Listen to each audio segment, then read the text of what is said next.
Fala pessoal, mais uma edição do podcast do Rio. Eu sou Rivadavio Drummond, estou aqui com a Silvia Salles da Floco e hoje nós vamos encerrar a nossa conversa sobre inovação. Nós falamos de insight, falamos de problemas, falamos de protótipos e hoje nós vamos falar de modelos de negócio, que é um tema que todo mundo gosta, todo mundo já tem alguma experiência, mas eu quero começar já desafiando a turma, né? A Silvia vai perguntar isso daqui a pouco. O que é um modelo de negócio?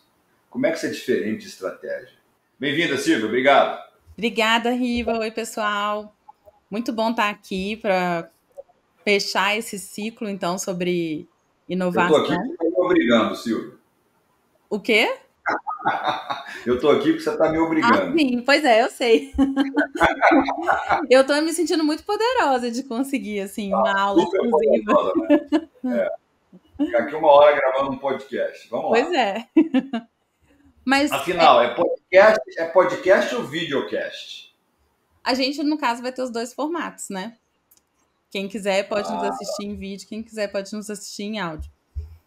Então é por isso que é importante ter uma boa assessoria de comunicação, né? Com certeza.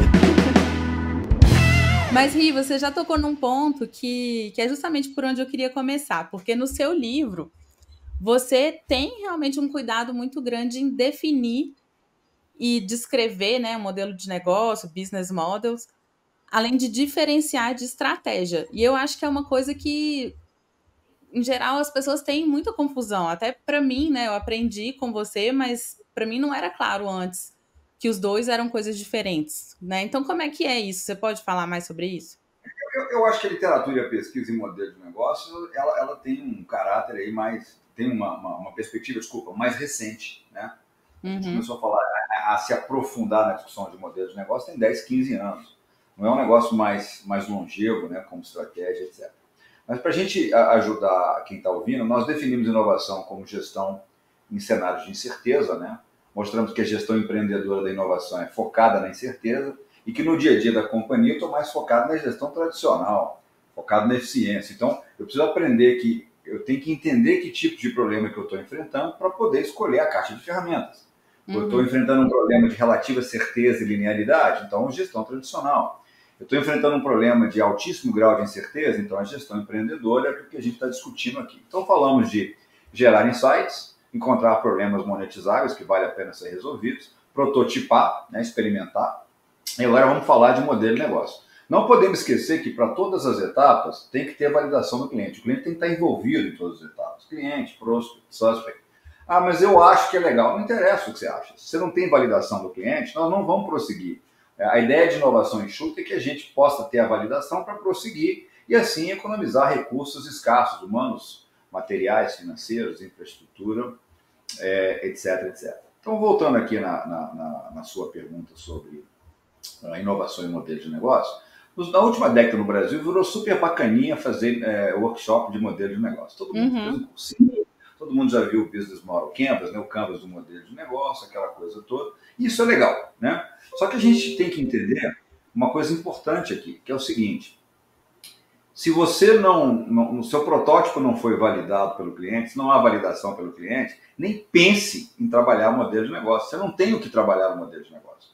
O protótipo validado é a base pela qual você vai pensar a próxima etapa. Quer dizer, em modelo de negócios, você tem que responder a uma pergunta chave, que é o seguinte: como é que eu ganho dinheiro com isso? Então, todo modelo de negócio, uma definição acadêmica de modelo de negócio é o racional pelo qual uma empresa cria, captura e entrega valor. Essa definição bacana para a empresa, para a sua palestra e tal. Mas no dia a dia com as pessoas da empresa, você fala, o modelo de negócio é como a gente ganha dinheiro. Toda loja que você entra, você passa a observar como é que esse pessoal ganha dinheiro aqui. Né? O que eles estão vendendo, né? Eu sempre educo as pessoas a terem os olhos abertos para os modelos de negócio. Como é que se ganha dinheiro fazendo o que a gente faz aqui? Como é que uma loja do Starbucks ganha dinheiro? Né? Então essa é a definição de modelo de negócio. E normalmente estratégia a gente define como estratégia, a estratégia está sempre relacionada à competitividade. Como é que eu vou competir dentro de um dado setor? Né? Então a estratégia diz respeito à competição, e o modelo de negócio responde à questão de como é que eu vou ganhar dinheiro. Essas são as questões fundamentais. Mas não podemos esquecer, se você não descobriu como deliciar, encantar o cliente com o seu protótipo, não há validação, esquece fazer modelo de negócio. As pessoas adoram pular etapas, né? A gente fala de insight, problema, protótipo, modelo de negócio. Vai começar a aplicar, já está na solução. Eu falei, pô, mas você nem gerou insight ainda. Você nem sabe se esses insights são problemas que valem a pena ser resolvidos.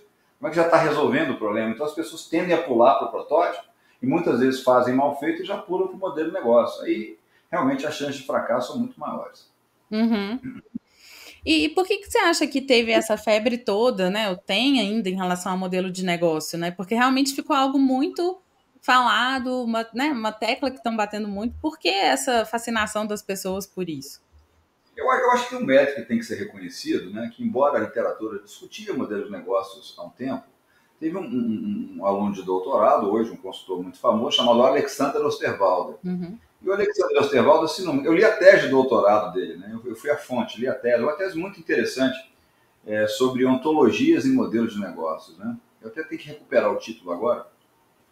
Mas ele fez uma tese de doutorado na ESHC, em Lausanne, se não me engano, na Suíça. Estou tentando lembrar onde que era, não sei se era Lausanne, não.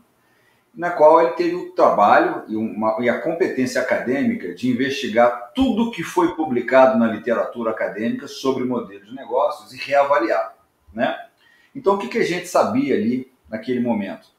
A gente sabia que todo modelo de negócio tem no mínimo 3 componentes, isso já era sabido antes da tese do Osterwalder, mas a partir da tese dele, ele descobriu, ele remapeou, ele reconfigurou a ideia do modelo de negócio, dizendo que o modelo de negócio pode ter até no máximo 9 componentes que ele chamou de building blocks. Então vamos organizar isso aí. Não sei se eu fui claro, fui aí? Foi, entendi. Então, todo modelo de negócio tem no mínimo 3 componentes. Os 3 componentes a gente vai responder a 3 perguntas: o que, como e para quem. Então o que é a proposta de valor? Qual que é a sua proposta de valor? Que valor que você está gerando para o cliente e para a sociedade? É o quê? O como. O como é a cadeia de suprimentos. Como é que você vai entregar o valor que você criou? Né? E o para quem é seu cliente? Quem são os seus clientes? Quais são os segmentos de clientes que você quer atingir? E aqui eu chamo a atenção no quem, para a gente poder pensar em atacar não consumo. Quem não são nossos clientes, sob quais hipóteses e condições poderiam vir a ser os nossos clientes. Eu lembro de um trabalho que eu fiz uma vez muito legal, com um pessoal muito legal do Rio Grande do Sul, que era o IBRAVIN, que era o Instituto Brasileiro do Vinho. E a gente pensava em atacar não consumo. Por que a classe mais baixa no Brasil não bebe espumante? Aliás, né, não sei se você sabe, Silvio, mas o espumante brasileiro é entre os melhores do mundo. Né? Eu sempre comento, quem fizer a festa de casamento, noivado, batizado, velório, diabo, e colocar espumante brasileiro, vai se dar bem, não vai passar vergonha nenhuma. Né? Então a gente se perguntava isso, então a gente começou a pensar em não consumo. Será que é o rótulo? Será que é a embalagem? Será que é o ponto de venda? Será que eu desconheço? Então a gente estava testando, olha o nível de incerteza envolvido. Então o que, como e para quem? Proposta de valor, cadeia de suprimentos, segmentos de clientes. Uma coisa interessante da cadeia de suprimentos, você lembra do suco de manga Tial? Lembro. Quando o Tial saiu, não era da Coca-Cola. Eu acho que agora é da Coca-Cola. A Coca-Cola saiu comprando tudo, né? Mas antes não era. E eu me lembro isso em 96, 97, quando eu conheci minha esposa. Eu era louco com esse suco Tial. Era o melhor suco. A proposta de valor estava claríssima. Era o suco, é o melhor suco, o mais gostoso. Mas tinha um problema. Os caras não conseguiam fazer o suco chegar na prateleira. Ou seja, eu tinha uma proposta de valor sensacional, mas não conseguia entregar. Então, muitas vezes eu ficava rodando Belo Horizonte para achar alguma venda, algum ponto de venda que tivesse o tal do suco Tial, né? Uma pena que depois o suco Tial, depois que foi para a Coca-Cola, não ficou mais tão gostoso quanto era antes, né? Mas esse é um exemplo muito interessante, né? Sobre que não adianta você ter uma proposta de valor inovadora se você não consegue fazê-la chegar até o seu cliente. Então, quer dizer, no mínimo 3 componentes e no máximo 9 componentes. E aí está a virtude, que é importante reconhecer, da crédito do Alexander Osterwalder. Eu tive com o Alexander Osterwalder lá nos eventos da HSM, ele fez um workshop, nós conversamos, tivemos a oportunidade de palestrarmos juntos em alguns eventos, um cara muito legal, muito acessível. Como deve ser, né? Eu sempre digo que não custa nada atender as pessoas com delicadeza, com atenção, né? Assina o livro, claro, tira uma foto, tal. Até uma senhora uma vez quis me apresentar a filha. Minha filha está solteira e tal. Eu falei, que legal. Mas voltando aqui, então o que são os novos componentes? São os 3 que a gente já conhece. E o Alexander Osterwalder, como mapeou a literatura inteira, ele ressignificou a literatura, mostrando que os modelos de negócio chegam a ter 9 building blocks, 9 componentes, que são a proposta de valor, o segmento de clientes, os canais, né, que podem ser físicos ou digitais, né, o relacionamento, né, que tem a ver com a emoção, né, a gente ama e odeia marcas, né, a geração de receitas, os recursos-chave, as atividades-chave, as parcerias estratégicas e os custos, né? Então, quer dizer, os 9 building, os 9 componentes estão aí. E como ele é um modelo muito visual, né, as pessoas têm uma forma compartilhada de trabalhar, prototipar, experimentar, etc. Então, essa é a nossa introdução para os modelos de negócio. Uhum. Quais que são as ferramentas que um inovador ou empreendedor deve usar para trabalhar o seu modelo de negócios? A gente acabou de falar de uma, né, que é o Canvas do modelo de negócio. Né? Há outras ferramentas, tem uma chamada, está no livro do Nathan Furry, do Jeff Dyer, que eu já citei aqui antes, Sim. da BYU, né, da Brigham Young University, que é a Universidade Mormon aqui em Salt Lake City, Utah. Aliás, é uma universidade extremamente empreendedora. Aliás, Salt Lake tem virado um vale de empreendedorismo e inovação muito forte. Então, quando a gente olha para as ferramentas, eu posso citar, além do Business Model Canvas, tem um chamado Business Model Snapshot, esse do Nathan Furry e do Jeff Dyer.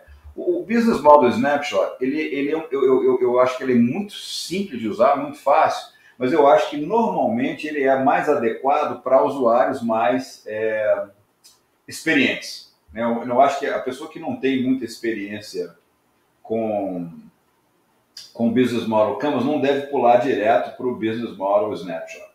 Eu vou te citar aqui agora os componentes do Snapshot. Eu estou até fazendo uma colinha aqui rápido. O Snapshot tem 3 grandes blocos, que é a estrutura de custos, a solução e a aquisição de clientes. E a partir desses 3 grandes blocos, a gente trabalha a proposta de valor, a estratégia de preço, relacionamentos, canais, atividades e recursos. Então, agora eu acho que ele é mais sintético, mas ao mesmo tempo também é importante pontuar que ele é mais adequado a usuários mais experientes. Então, falamos aí do Business Model Canvas, falamos do Business Model Snapshot. Outra ferramenta que eu gosto muito chama PSM. Em inglês é o Price Sensitivity Meter, que é a métrica de sensibilidade de preço do cliente. Quem estudou economia vai lembrar disso, porque se chama lá Van Westendorp. Então a gente chama de Van Westendorp's Price Sensitivity Meter. As métricas de sensibilidade de preço de Van Westendorp. Depois você bota o link aí para a moçada. E essa ferramenta é muito legal, porque você vai descobrir a sensibilidade de preço que o cliente vai ter para o produto que você acabou de criar, que foi validado no protótipo. Né? Então a gente basicamente traça 2 linhas. A gente pergunta o seguinte: o quanto que é barato demais? Quanto que é barato demais que você vai achar que é vagabundo, você não vai comprar nunca, né? E quanto que é caro demais que está fora da sua alçada de preço. Então você vai plotando as milhares de respostas que você vai receber, você monta lá o seu gráficozinho, e aí no final, a hora que as 2 linhas se cruzarem no seu gráfico, você vai ter o que a gente chama de OPP, que é o Optimal Price Point, que é o ponto ótimo de preço. E se você trabalhar bem o cruzamento das linhas, você vai ver que ali embaixo você pode trabalhar com a elasticidade preço-demanda. Eu estou entrando já em discussões sobre aquela matéria que ninguém prestou atenção na escola, que fez, chama economia. Né? Quer ser bom em marketing, quer ser bom em estratégia, quer ser bom em inovação, quer ser bom em cadeia de suprimentos, é microeconomia, finanças. Né? Com certeza. Voltar lá nos fundamentos. Um dia eu estava dando aula aqui para um pessoal muito sênior de empresa, não vou citar, porque o comentário é engraçado. A gente não aprendeu isso na faculdade, não. Eu falei, aprenderam sim. Vocês estavam lá no fundo conversando e não estavam prestando atenção. Mas que o professor ensinou, ele ensinou assim. Então, Business Model Canvas, a gente está falando também do Business Model Snapshot, né? Falamos agora do Price Sensitivity Meter, né? Uma outra a gente chama da pirâmide de influência do cliente, você deve conhecer bem, a comunicação divulgada, né? Que a gente está tentando entender quais são as forças que influenciam o consumo, né? Então, a gente tem uma distância considerável entre a companhia que está criando a sua e o cliente, e a gente vê como é que a comunicação, como é que a influência se processa, né, entre a empresa e o cliente. Então, a recomendação boca a boca está muito mais próximo do cliente, né? Os parceiros também recomendam, mas estão mais próximos da empresa. Hoje em dia tem os tal dos influencers, né? Os Sim. influencers, né? Você pode ter as campanhas tradicionais, então você tem uma pirâmide chamada pirâmide de influência do cliente, onde você tenha lá os intermediários entre a sua organização e o seu cliente. Então, o que está mais próximo do cliente? Boca a boca, a gente recomendar. O que está mais próximo da companhia? Os parceiros, os distribuidores, etc. Então, era essa. Né? E nós ainda temos mais uma, né, que é o que a gente chama de cadeia de consumo. Então, a gente, na cadeia de consumo, a gente trabalha toda a cadeia para entender desde quando o cliente passa a ter conhecimento do seu produto até quando ele compra e se conecta com o produto. Então, são 5 etapas, que é ele tem um conhecimento do produto, ele faz uma avaliação, ele faz a compra, ele faz o uso e depois ele se conecta ou não à sua empresa. Então, essas são as 5 ferramentas para trabalhar o modelo de negócio. E todas as pessoas com as quais eu converso, que já fizeram um workshop de modelo de negócio, do Canvas, só falam do Canvas. E ignora as demais ferramentas que a gente tem para trabalhar modelos de negócio. A gente acabou de citar, que são essas 5 aí no total, incluindo o Canvas de modelo de negócio. Né? Você falou que a Snapshot é para profissionais que já são mais experientes, né? Teria um uso mais adequado para cada ferramenta? Como é que funciona isso? Aí depende de como que você está querendo lançar o seu. Como é que você está pensando em demonstrar que o protótipo que você criou, que agora pode ser um produto, se ele dá lucro ou não, se você vai ganhar dinheiro com ele ou não. Então é interessante você ter um visual do modelo de negócio, quer dizer, o que eu estou criando, quem é o cliente, como é que eu entrego, quanto que eu ganho, quanto que custa fazer isso. Essa é a ideia básica. E depois a gente tem que começar a pensar sobre as outras etapas, né? Como é que eu me conecto com o cliente? Ele vai recomendar, não vai recomendar? Quem está mais próximo? Então não tem uma sequência. Mas a minha recomendação aqui é que a gente use pelo menos 2 ou 3 dessas ferramentas ao mesmo tempo. Eu quero mostrar que o modelo de negócio é viável, quer dizer, quando eu olho receita e custo, eu tenho um resultado razoável. Né? Eu quero também entender como é que eu vou me conectar com esse cliente, como é que esse cliente pode ser influenciado ou não. Agora, o que você está perguntando é o seguinte, quer dizer, como é que eu vou conectar a sua pergunta? Como é que eu testo se o modelo de negócio, as ferramentas que eu estou empregando, estão me levando para o caminho certo? Você vai rodar os testes. Tem 2 tipos de testes. Normalmente tem um que as pessoas gostam muito, que eu não concordo, não. É até uma recomendação dos mesmos autores lá de Salt Lake City, que eles chamam de Love Metrics, as métricas do amor. Quer dizer, a cliente está apaixonada pelo seu produto. Eu acho que a esse ponto já é meio blá blá blá isso. Por quê? Porque você já usou esse tipo de métrica nas etapas anteriores. Você usou o Net Promoter Score, né? Você recomendaria esse cliente para um amigo de 0 a 10, né? De 1 a 10, né? Você já usou também o WOW, o teste do WOW, né? Que produto. Para mim não faz sentido repetir isso aqui, a não ser que o seu grau de incerteza seja tão grande que você não está conseguindo precificar. Né? Agora, normalmente aqui eu já espero, né, e rodando esses programas de inovação nas empresas, né, eu tenho feito muito um Shark Tank dentro das empresas agora. Eu vou para a AstraZeneca, por exemplo, e no final terminamos com o Shark Tank. Os caras vão vender as ideias para os vice-presidentes da AstraZeneca. E lá é pancadaria. Então eu falo, olha, já que você vai trabalhar com o executivo sênior, você está pedindo dinheiro para financiar a sua inovação, você tem que mostrar uma métrica financeira no final. Então me mostra aí o seu custo, me mostra aí as suas receitas, me mostra se isso vai gerar algum resultado. E se gerar prejuízo, me dá uma visão de 5 anos. Quando é que você começa a ganhar dinheiro com isso? Por que isso é importante para a companhia? Ou para você? Né? Então eu acho que é importante a gente medir agora usando métricas mais financeiras. Medir só entusiasmo, recomendação, uau. Eu acho que nesse momento, para mim, essa é uma opinião pessoal, tá? Tem gente que vai olhar e vai olhar outra coisa, mas eu gosto de olhar métricas mais financeiras. Eu gosto de olhar a perspectiva do fluxo de caixa, né? Eu gosto de olhar o Profit and Loss, né? A DRE. Aí eu gosto que a gente comece a colocar mais número na questão, senão fica mais um workshop legalzinho de inovação, que as pessoas vão, se divertem, fazem atividades legais, constrói a torre aqui, brinca com o Lego lá, mas pô, e aí? No final, e aí? O que você está querendo? É nessa etapa que acontece um momento mágico. O que é um momento mágico? Numa sala de educação executiva tradicional, onde você tem executivos muito sêniores, né, e na vida, né, é muito fácil sentar e criticar quem está lá no centro, né? É super fácil. Pô. Eu leio lá o casinho, eu mesmo, por exemplo, senta aqui. Se eu quiser destruir uma apresentação de alguém, é super fácil fazer. Agora, o que as pessoas aprendem, quando elas estão lá no centro do palco, no centro da sala, apresentando algo que elas criaram, que o jogo muda de figura totalmente, porque é muito fácil tentar e criticar. A outra coisa é estar ali criando, propondo, né, gerando novo conhecimento. E aí a pessoa começa a entender que mudou de figura, eu mudei de lado. E eu sempre digo e vou repetir isso. Para mim, o mundo é dos makers, dos fazedores, dos criadores. Não é da galera que está copiando alguém. Né? Eu cometi esse erro quando era adolescente. Né? Tinha uma banda que tinha lá as minhas composições e tal, mas eu insistia que a gente tocasse música dos outros. Né? Mas, pô, tocar música dos outros, os outros vão ser sempre os melhores que você. Né? Então, é o que eu falo com a minha filha hoje. Acompanhe suas músicas. Né? Eu cito Paul McCartney. Né?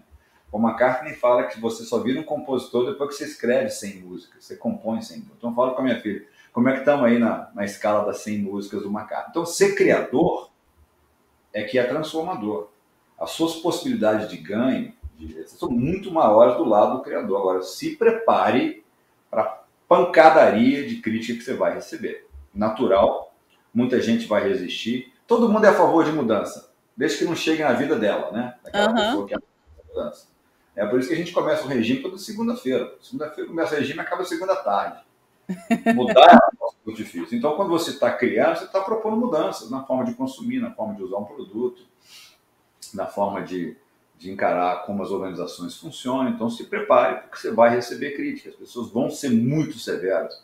Umas porque não acreditam, outras porque tem alguma coisa pessoal com você e não querem que você tenha sucesso.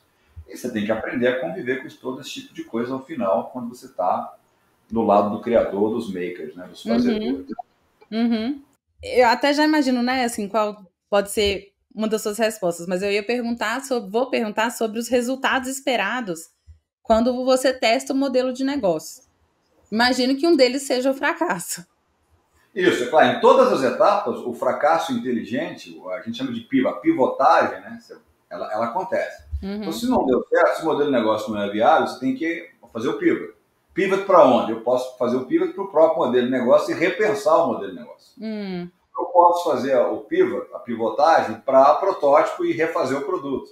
Eu posso ter que fazer para o problema e ver se o problema está errado. Então, por isso que esse processo não é linear. Nós estamos explicando ele aqui nesse papo de forma linear, mas o processo é o que a gente chama de fuzzy, né? Ele é nebuloso, você vai e volta, começa aqui, volta para lá e tal. E o outro resultado é, deu certo, eu tenho um modelo de negócio agora que é escalável, né? Eu posso dar escala a ele, e aí eu posso fazer o pulo para a próxima etapa, né? Porque é insight, problema, protótipo, modelo de negócio, a próxima etapa seria escala. Só que na escala, o que acontece? Eu já resolvi a incerteza. Eu gerei insight, eu descobri que o problema é relevante, eu prototipei e foi aprovado também pelo cliente, eu tenho um modelo de negócio que dá resultado. Então agora eu vou para a escala. Então eu saio da gestão empreendedora e vou agora para a gestão tradicional focada na eficiência, que também é um outro problema. Né? Por quê? Porque agora você tem que dar eficiência e escala. Então se você precisava produzir um protótipo antes, você vai ter que fazer agora 1 milhão de unidades. Você vai atender 2 milhões de clientes. Ou seja, olha a complexidade de se fazer isso. Quer dizer, como é que vai ficar lá meu supply chain? Como é que vai ficar compras? Eu vou ter os insumos, não vou ter? Eu vou conseguir fazer? Onde é quem é que vai produzir meu produto? Como é que eu vou entregar? E aí começa toda a complexidade da gestão tradicional no processo. Então não tem facilidade, né? Quer inovar, quer empreender, quer fazer a diferença, saiba que é uma rota difícil, dura, preciso de resiliência, preciso saber que você vai ter mais dias ruins do que dias bons, né? E seguir adiante. E vai ter aquele monte de gente. Lembra da hiena Hard do desenho? Gosto de citar a hiena. Ficava, ó céus, ó dia. Isso, ó céus, ó vida, ó azar. Né? Ó, vai ter um monte de gente do seu lado, ó céus, ó vida, ó azar. Quer dizer, está convicto, tem validação do cliente, está recebendo feedback imediato que funciona, que não funciona, continua seguindo. Né? Não vai acertar de primeira, aliás, vai demorar muito para acertar. Né?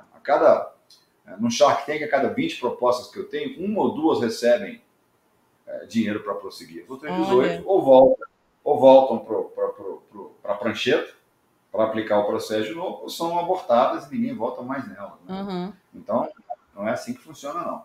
Vamos acabar. Estou de saco cheio de ver no Brasil aí esse empreendedorismo de palco.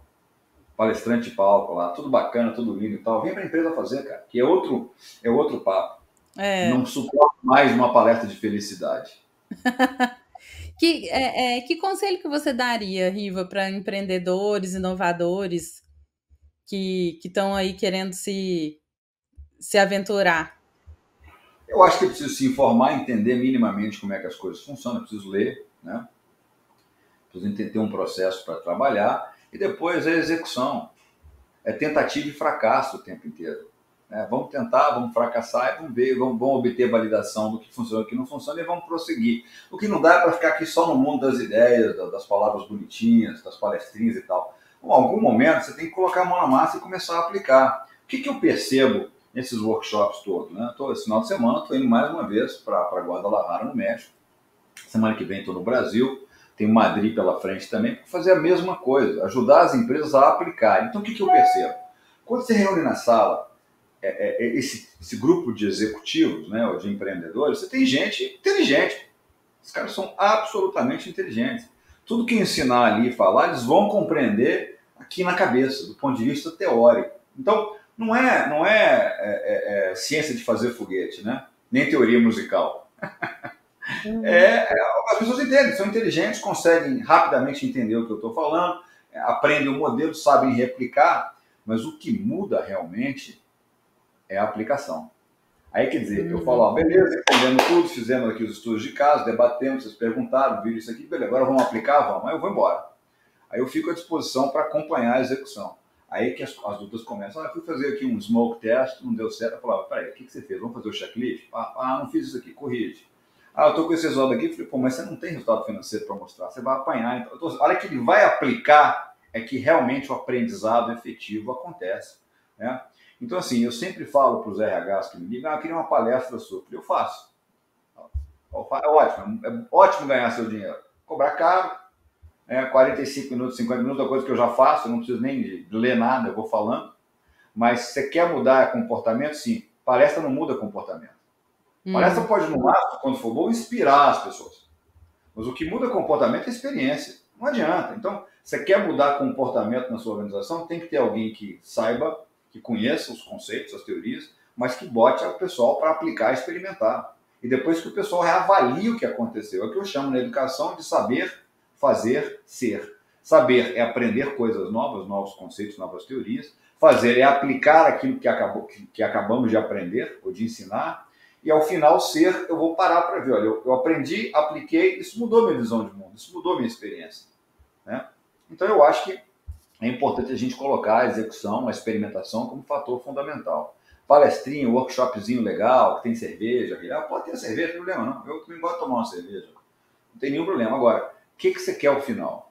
Ao final eu quero que a minha equipe saiba fazer o quê? A minha equipe bote a mão na massa, comece a rodar esses testes, usar essas ferramentas, traga resultados, que a gente consiga andar. Porque senão é o analysis paralysis. Eu fico só analisando e tal, e paraliso a startup, paraliso a empresa, etc. Menos palestrinha legal, bacaninha e tal, mas mais gente que ajude as pessoas e desafie as pessoas a implementar. Meu papel é chato, né? Meu papel é chato é forçar as pessoas a experimentarem, é forçar as pessoas a se frustrarem, né? Que elas vão lá e não dão certo, e não dá certo o que elas estão fazendo.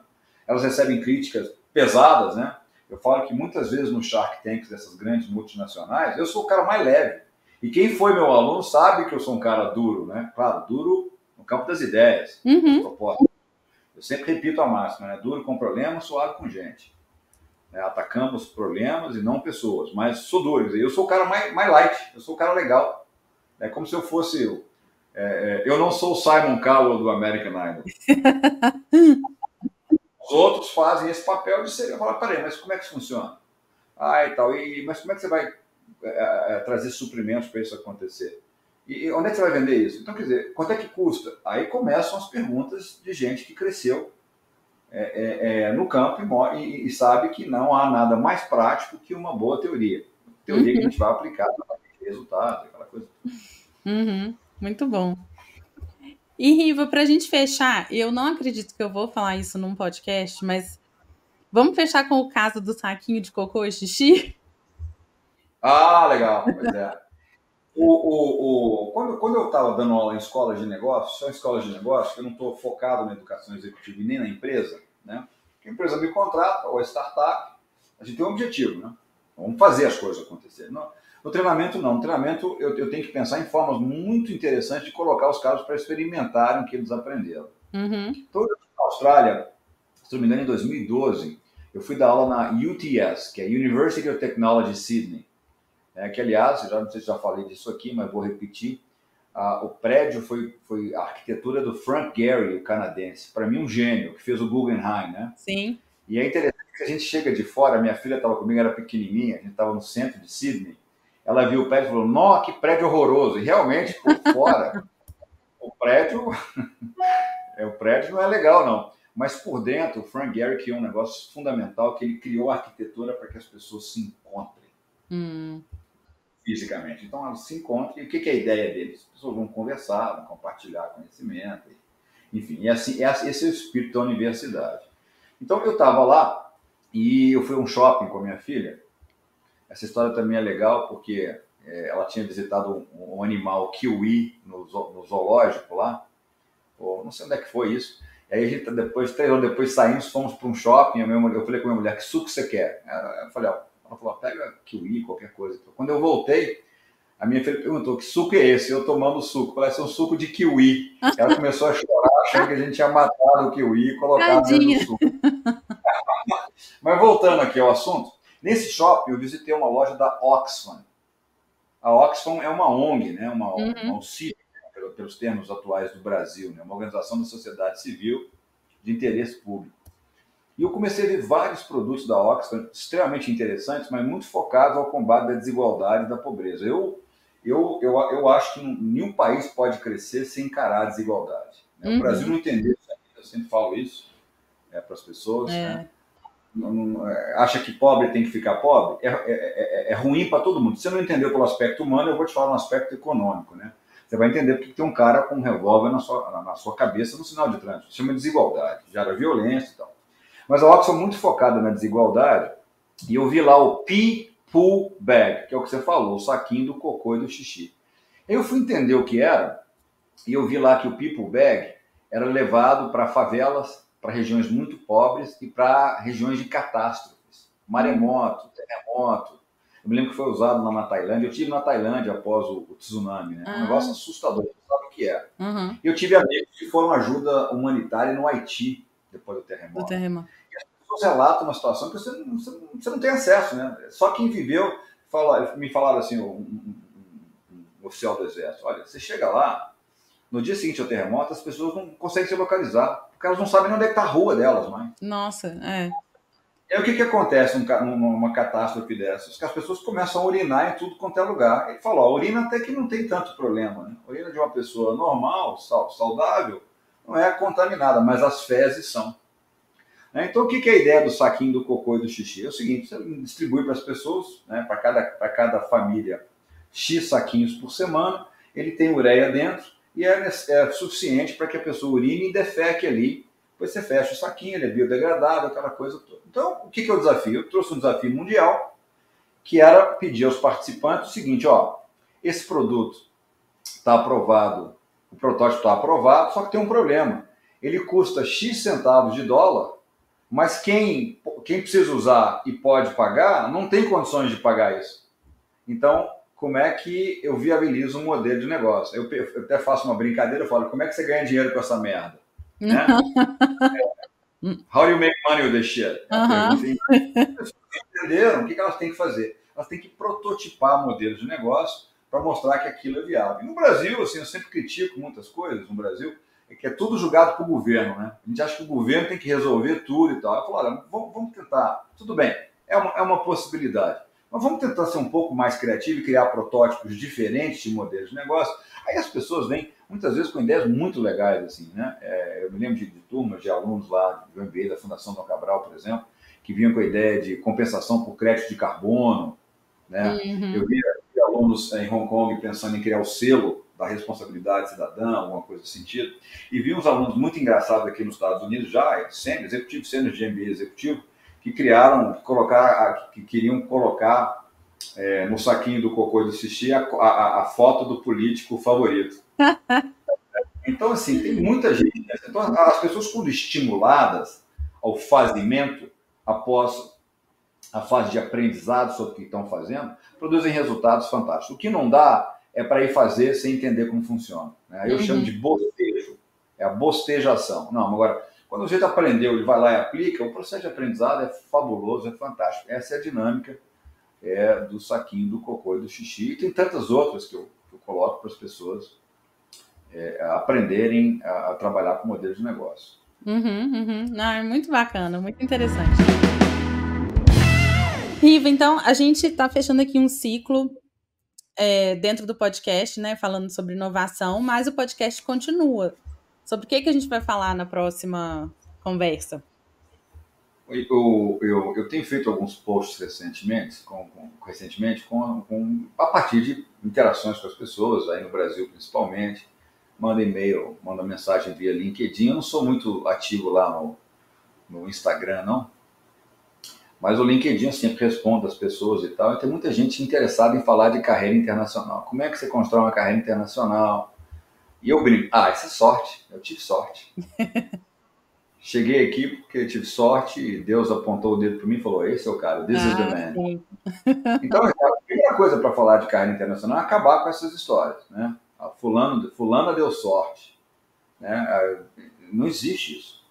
Né? A carreira internacional, como a carreira no Brasil, é trabalhada, é desenvolvida, é esculpida, é suada, etc. Então, a gente pode falar um pouco do que é carreira internacional. Eu posso contar alguns casos aí de várias experiências morando fora do Brasil. Né? Eu morei na China, né? Eu morei no Canadá. Né? Morei no Canadá quando minha filha era bebê ainda, fui fazer meu pós-doutorado à época.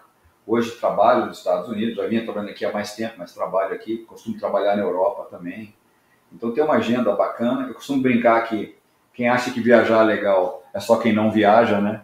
Porque quem viaja há um tempo está de saco cheio desse negócio de avião, de hotel. Sim. Então a gente pode falar um pouco disso e eu acho que a gente poderia depois discutir alguns modelos, algumas fontes para que você se prepare para viagens internacionais de negócio, para ter uma carreira internacional. E aí eu posso contar um pouco da história, né? Como é que começou, e começou do zero. Eu comecei financiando a minha própria ida para vários lugares, depois nós podemos discutir por quê, né? Porque o Brasil, infelizmente, não é referência lá fora, quanto que a gente acha que o Brasil é e quanto que o Brasil mereceria. Nossa educação não é referenciada. Né? A nossa ciência e tecnologia, embora tenha gente extremamente competente, também não tem a escala e etc. Então a gente pode discutir um pouco dessas questões. Então apresentar também ferramentas para que as pessoas possam desenvolver a carreira, se preparar adequadamente para uma viagem, entender culturas, né? Entender o que eu chamo de gestão da interculturalidade. Não dá para você ir para um país estrangeiro sem se preparar. O que eu vou enfrentar? O que é cultura? Para um caso simples aqui, quando eu fui para a China, quando eu estava em Pequim, eu me sentia absolutamente impotente, né? Por mais que eu tivesse experiência internacional, eu não conseguia fazer as coisas do dia a dia. Né? Andar de ônibus, andar de metrô, comprar comida no supermercado, né? Porque ninguém fala inglês. Você não tem acesso a Google, Facebook, etc. Então, eu não estava nem falando do trabalho, não. Eu estava fracassando ali no dia a dia, coisas bafas. Eu me sentia altamente impotente, muito fragilizado, às vezes, em alguns momentos, mas acabei. A gente acaba se virando para aprender, né? Eu posso compartilhar um pouco dessa experiência. Então, podemos falar de carreira internacional e falar de cultura também. Contar umas histórias engraçadas, né? As gafes, desculpa a expressão, as cagadas, etc. Né? Mas podemos falar disso no próximo podcast. Ótimo. Acho que vai ser... tenho certeza, vai ser bom demais.